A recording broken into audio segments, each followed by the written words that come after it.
guys, aku mau tanya, selama ini kalian kepo nggak sih gimana cara kerjanya obat di dalam tubuh kita? Di sini aku ingin sedikit menjelaskan mengenai prinsip kerjanya obat di dalam tubuh kita. Nah, prinsip kerjanya obat di dalam tubuh kita ini termasuk ke dalam farmakokinetik, yang dimana farmakokinetik ini merupakan proses masuknya obat ke dalam tubuh sampai keluarnya obat dari tubuh kita. Dalam proses farmakokinetik itu ada 4. Yang pertama ada absorpsi, yang kedua itu ada distribusi, yang ketiga itu ada metabolisme, dan yang keempat itu ada ekskresi. Yang pertama, absorpsi, yaitu proses masuknya obat ke dalam tubuh kita melalui aliran darah. Nah, di sini dia penyerapannya itu berbeda-beda tergantung bagaimana cara penggunaan obat tersebut. Jenis penggunaan obat itu ada beberapa macam. Yang pertama ada sublingual. Sublingual ini digunakan dengan cara menyimpan atau diletakkan obat di bawah lidah dan tidak ditelan. Obat sublingual tidak ditelan karena dia tidak akan stabil apabila bertemu dengan pH asam lambung atau pH lambung, dan dia tidak akan bekerja secara optimal. Contohnya seperti insulin. Yang kedua itu ada peroralan, yang dimana penggunaannya itu dengan cara ditelan. Nah, sebagian besar absorpsinya itu dengan usus halus. Dan yang ketiga itu ada perektal. Di sini perektal ini penggunaannya dengan memasukkan ke dalam anus. Yang keempat itu ada perkutan, yang dimana cara penggunaannya dengan cara mengoleskan obat di permukaan kulit. Nah, absorpsinya itu dengan cara obat masuk ke dalam jaringan kulit, lalu masuk lagi ke dalam jaringan sirkulasi darah. Lalu mekanisme yang digunakan yaitu difusi aktif. Contoh obat yang biasanya digunakan dalam kulit itu beta-metason.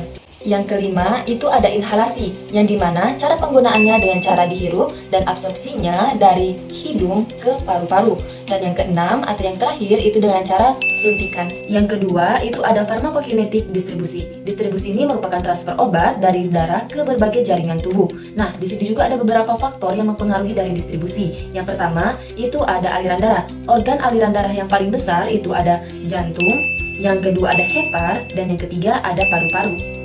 Hal ini juga yang menyebabkan pendistribusian ke organ lain seperti kulit, lemak, otot menjadi lebih lambat. Dan yang kedua yaitu ada permeabilitas, dan yang ketiga itu ada ikatan protein.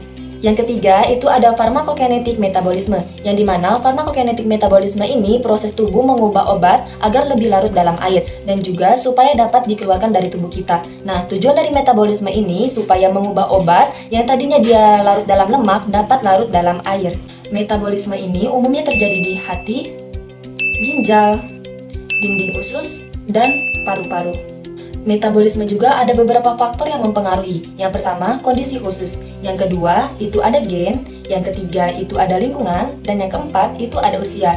Jadi, usia itu bisa menyebabkan metabolismenya berbeda-beda karena usia dewasa, usia umur orang tua, dan juga usia bayi, itu proses metabolismenya berbeda-beda.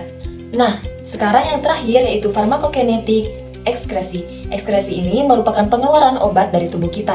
Ada 3 jalan utama ekskresi. Yang pertama yaitu paru-paru, yang kedua itu ginjal, dan yang ketiga itu ada empedu. Empedu ini prosesnya dari usus dan dikeluarkan melalui feses. So, inilah penjelasan dari saya. Bye-bye!